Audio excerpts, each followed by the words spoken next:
Welcome back to the channel, everybody. I'm Lady Nyca. Child, it is late, like 1:02 a.m. Central Standard Time, and I came to do a little talking about love after lockup. Now, I apologize that the video is coming out so late, but I don't know if I told you guys or not. I had a catering event I was booked to do today, so, child, I'm just not getting home. And I'm really just watching this episode again. I found it online, so I looked at it on the Week TV site. So I said, let me go ahead on while I'm still awake and come down and through and talk a little bit about this episode of Love After Lockup, Life After Lockup, Truth and Lies. This is Season 2, Episode 16. Now, I'm going to just switch it up from least important to most important in the book of my mind. And that means that we start off with Tracy and Clint. Now, they riding around town, right? Tracy pushing him to, do a pop-up on his mother, basically trying to force this woman to meet up with him, right? Or meet her anyway. I'm so thirsty, y'all. Please forgive me, but now he know his mama don't want no parts of this little crackhead, right? He know this, but nevertheless, he over here caping, trying to prove something to his little goddess, as he called her. He done rolled up on his mama. Now he got out that car knowing damn well his mama was not gonna be feeling this. Go inside. By the way, his mom and dad had a pretty nice little house. Did y'all see that? That was very, very nice. Anyway, child, he goes inside and tells his mom that him and Tracy was just riding around and they decided to stop by. Mama like, wait a minute, hold up, she outside? Okay, so now the question that I have is, why are you trying to force me to do something like this? I feel offended you even brought this girl around me. I have already said I am not dealing with her or her kind. Well, mama, she want to prove to you that she going to do better. But she got a lot of proving to do. So you can go on back out there. I don't really give a damn what you tell her. I said no. I don't want to meet her. Leave me alone. And don't try to invade my space again. So he got to take his puppy dog looking ass on out there and tell her. And she, she really ain't had no choice but to be all right with it, but she's not all right with it. She going to say some shit about, she used to stay going to drugs for her comfort and support because she felt better when she was high. This is and now that she's sober, all she's feeling is loneliness. Like, she really trying to set it up, basically, in the book of my mind. It couldn't be, it might just be me, but in my mind, this girl is trying to set it up for her to fall off the wagon somewhat. If not on the crack, she gonna start drinking or something. And next week's preview showed that she was at a bar getting some drinks, child. So, I don't give a damn. This woman ain't got no reason to want to deal with this girl. She crazy as fuck. Ain't nobody got time for that, okay? Marcelino and Brittany. Shit happened fast for her. Child, she got out of jail, got married, a new mom, got off parole, and she still take care, from what it seems, primarily of her little toddler son, Giovanni, that she had. She exhausted. Mm-hmm. Because, see, Marcelino is a professional poker player. And he say he got to be, he got to be gone them long hours so he can bring in the bread. And we learned that he is the breadwinner in the family. So he told her less hours mean less bread, and they can't do that. She, on the other hand, instead of telling his ass, look, yeah, fuck all that, what you talking about, get you an application in somewhere and get you a regular 9 to 5 so you can be here at some point to help me with these children because we created at least one of these together. I'm tired. Then on top of that, all I do all day long is sit in this house and be a mom to these kids, and you can't even allow me to enjoy the company and the friendships that I have with Sasha and whatever that other girl name is, okay? Amanda. He said as far as them friends, he in a relationship with her, not her friend. Oh, I'm sorry, y'all. I had to. Not only is he not in a relationship with her and her friends, She don't seem to understand that her affiliation with those friends could land her back in the slammer. She say, well, you think after all I have gone through that I wouldn't be smart enough to know not to risk what we have fooling around with something, so you don't trust me. And that's how I feel too. I feel like his intention is good, but the way he going about it is too aggressive and it's too strong. He gonna make her wanna bust a move or something like that. And right now we don't need that, because if she get locked up, he's stuck with at least one brand new baby. So let's be sensible in how we think. That's just my thoughts and opinions on it. Andrea and Lamar, her and her daughter going grocery shopping. Nala has checked out the building, honey. He want Andrea to prepare a home cooked meal because he getting out the next day. And she asking Nala, would she help? And Nala said, hell to the no. Say she don't like people coming in and out of her life. And her mom knows that, so why she trying to force her to be a part of something that she ain't with? She is beyond her, because she ain't with that. Then we see Andrea FaceTiming them friends from back home in Utah. You know, them white women, them shady queens that she love to call.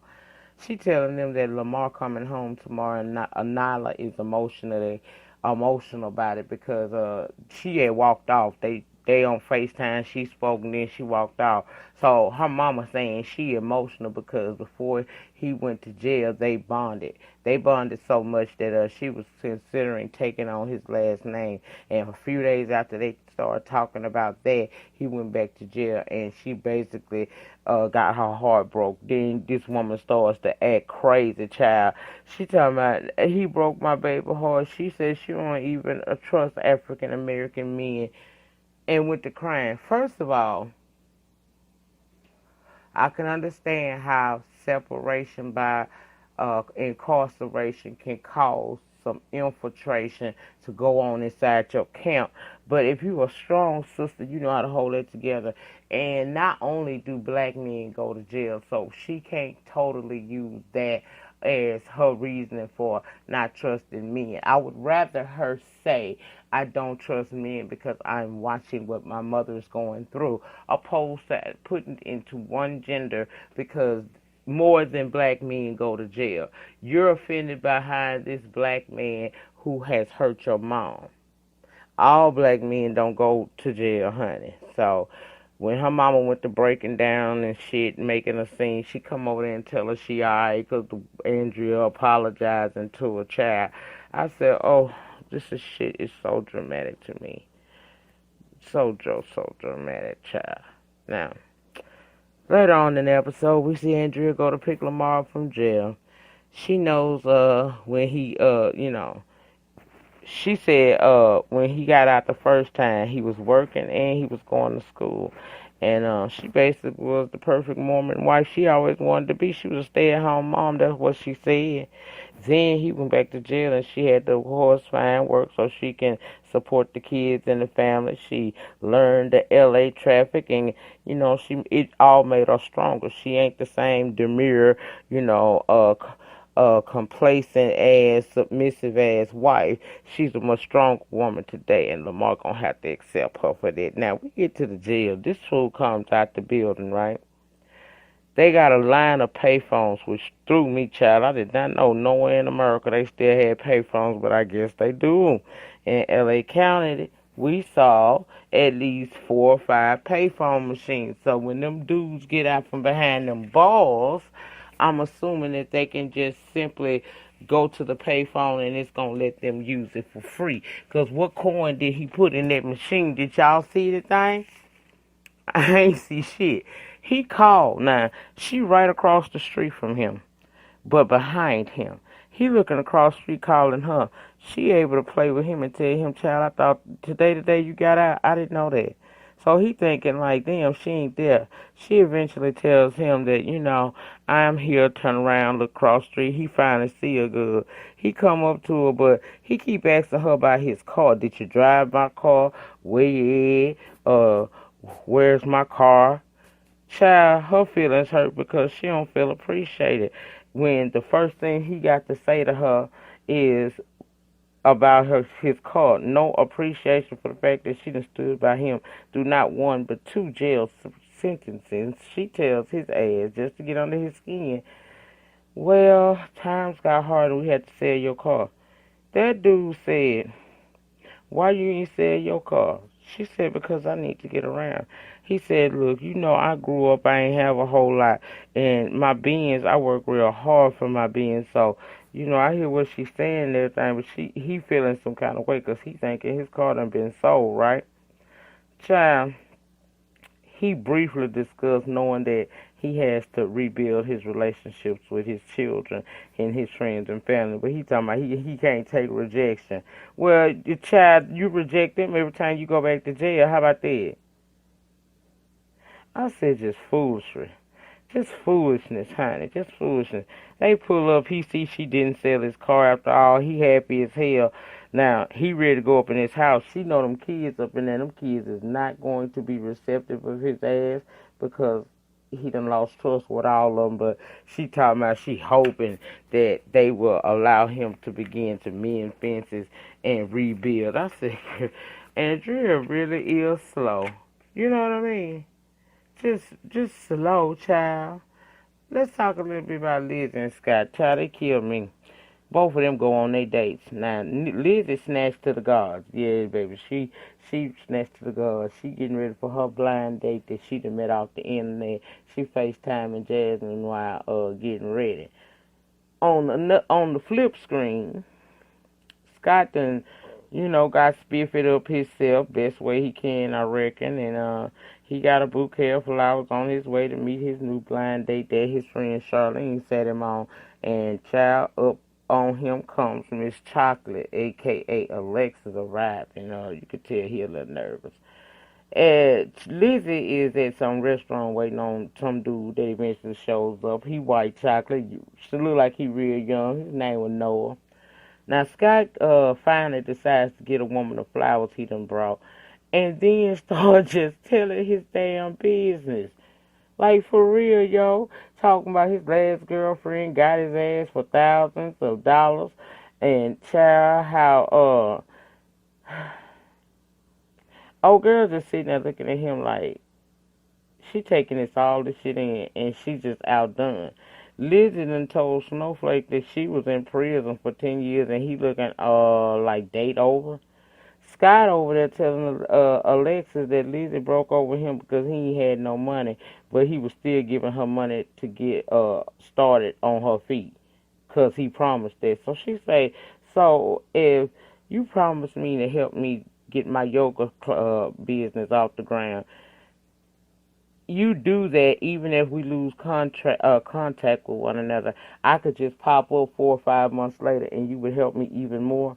He said, yeah. She said, baby, you need therapy. She told them people on the confessional, she said he gave me way too much information on the first day. Now, he needs to really get him some therapy to figure out why he is like that. Once he gets that all together, he probably would be a good man for somebody, just not me. Lizzie date now asking Huck when the check come, is they gonna go half on the dinner because it was a little bit more expensive than what he gave, what he anticipated. She said she got $25. He said, cool, that'll be half. So my thing is, so young Noah, you came on that date and you had no idea that you would spend beyond $25. Okay, that right there lets you know everything that you need to know about that dude right there, right, Lizzie? She's sitting over there pouting, talking about she ain't used to that shit, because Scott always had it for a girl. Look, I guess you trying to work your way back over to Scott because you think that Scott did it better than anybody else because you ain't never had to work for a damn thing. That's good for you. Anyway, child, Megan, Sarah, and Michael. Now, she know Mama Michael, Carolyn, and Sister Day not really for her. That would be Megan. Why you even there, girl? Why you even there? It's like you gonna force your way in. Now, Mama finally does come over to the car to talk to Megan to see what she wants to, she want to know, why are you here knowing that he married? Yes, Michael and Sarah do have issues, but she still, that's still his wife, and it wasn't always like that between them. Megan say he chased her down. Finding out he was married was hurtful, but love don't just go away like that. Mama said, look here, when he come out, just let me hug my child before you jump out, okay? And if you bringing him home, please bring him home on time. And just to keep down the confusion, because I ain't with this bullshit, can you please not come up inside my house, because my daughter ain't seeing it for you, and I don't know how I feel about this shit either. So Megan can't, don't seem to get it, honey. You the side piece. These people, even though I think they both crazy, these people probably is going to be Team Sarah opposed to Team you, because Sarah and Michael was together anyway, had a child, the family knew each other, they wasn't estranged. So you knew that coming into this you wasn't gonna have no allies, girl. But she don't seem to get it. Now he comes walking from across the street, mama happy, hugging and loving on him and whatnot. Uh, we find out he got to wear an ankle bracelet. He can't go no goddamn wearing no drugs, alcohol. So basically, he free but still chained. Okay. Mama Michael informed Michael that his sister Day Day and Megan had been getting into it down to their social media. Cause see, Day Day feel like Megan is a distraction, and they want that distraction to go away. So of course she done bonded with Sarah, so she teamed her, and they getting our ass together on the Twitter. They said.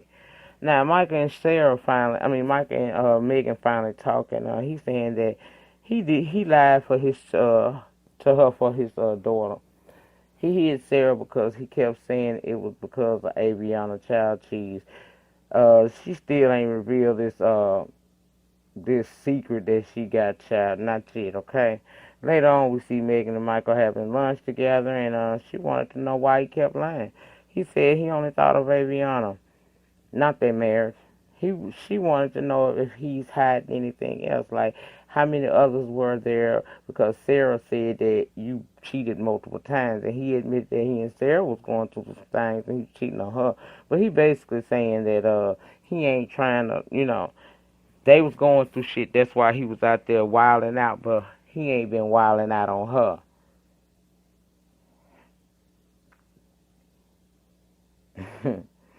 He told her he planned on getting a divorce from Sarah when he gets straight. All she could say is she don't know if she can believe him or not. If you gotta even question to whether or not you should believe him or not, that means that there is a flaw in your relationship, Mom. And one would think that if you feel that way about it, that you wouldn't even be trying to marry this man or be with him at all. They done text Sarah and told her that Michael with Megan right now. Then we see her and her friend Emmy and Alicia. They at the baby store again, picking out outfits. Megan, she know Megan and picked him up from the jail, so she got bigger bigger priorities right now. Being 9 months pregnant, she can't be rolling up on her. Now she do want, he been telling her he want to get back with her, so she annoyed that this happening, but he can't keep leading her on. Megan bring Michael home. She can't come inside, so she said for the next few days she will be in town and she will come by there whenever she wants to spend time with Michael. Child, he told her he finna get ready to go up in the house. He gonna have to call Sarah because he want to talk to Aviana, and she wasn't really feeling that, but ain't shit she can do about it. He does call Sarah. She answered with an attitude. She want to know if he enjoyed his time with his girlfriend today. He said Megan knows that he calling her, and child Sarah went off from that point, because basically he wasn't saying that he was claiming her, but yes, he really was, honey.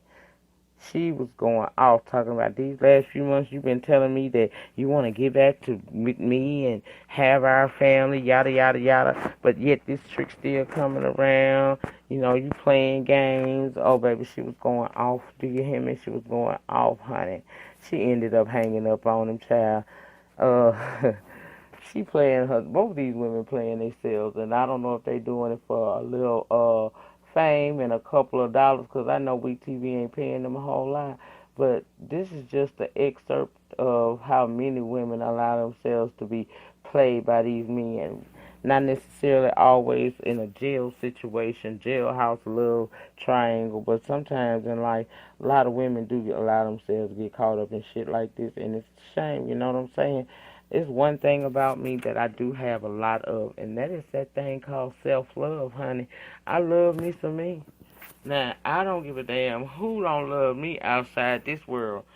In this life, I know that God loves me, and I love myself. So, these women don't have no love for themselves. It seems like you would think this Michael, I mean not Michael, but Megan would, because it seems like her family really do care about her, and she even has a father that's very concerned about her. But it seems as if she don't listen. And now, to me, I wonder if she just really annoying this girl, because it's like the forbidden fruit. Anything you know you shouldn't or should, you know, you shouldn't have is exactly what the fuck you want. You know what I mean? So I don't know if that's what she doing, but that was it. That was all, you guys. I will be back tomorrow, which is Sunday, for a trending topic video. You know, normally would have been our Folks Shit Friday or our Shit Talker Saturday. Child, I couldn't get nailed Shit Talker Saturday out today. But I will get one out tomorrow for you guys. I hope you have a great remainder to your Saturday. Remember always, the depth of your struggle will determine the height of your success. In the meantime, in between time, please remember to rate the video. Ratings get me recognized on the YT streets. Comment down below in the panel section. Let me know your thoughts and opinions on all of this stuff going on this show. This show is a key and a key, okay? It really is. Anyway, see you guys on the next one. Peace.